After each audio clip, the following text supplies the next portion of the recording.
Hello student, welcome to my YouTube channel.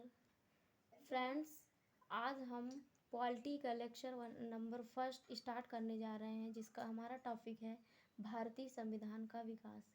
भारतीय संविधान का विकास ब्रिटिश शासनकाल से ही हो रहा है, लेकिन इसके जो नियंत्रण और इसके व्यवस्था को ध्यान में रखने के लिए और प्रॉपर ढंग से चलाने के लिए ब्रिटिश सरकार द्वारा एक एक्ट पारित किया गया, जिसका नाम है रेगुलेटिंग एक्ट 1773।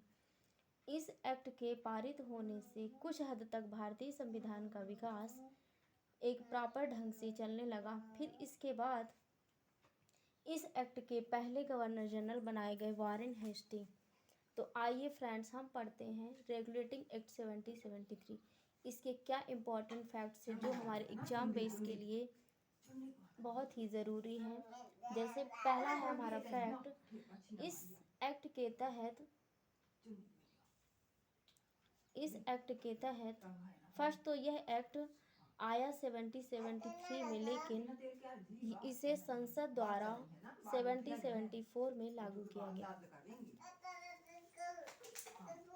इसके बाद इस अधिनियम के द्वारा कलकत्ता उच्चतम न्यायालय की स्थापना की गई, जो सन 1774 में, और इसके पहले न्यायाधीश बनाए गए एलिजा एम्फे, मतलब 4 सदस्यीय उच्चतम न्यायालय न्यायाधीश की स्थापना की गई, जिसमें एक मुख्य न्यायाधीश और 3 अन्य न्यायाधीश थे।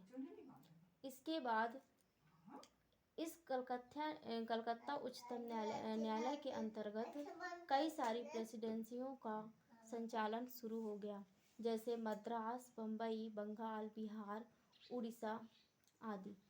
फिर इसके बाद इस अधिनियम के तहत संसदीय नियंत्रण को स्थापित किया गया।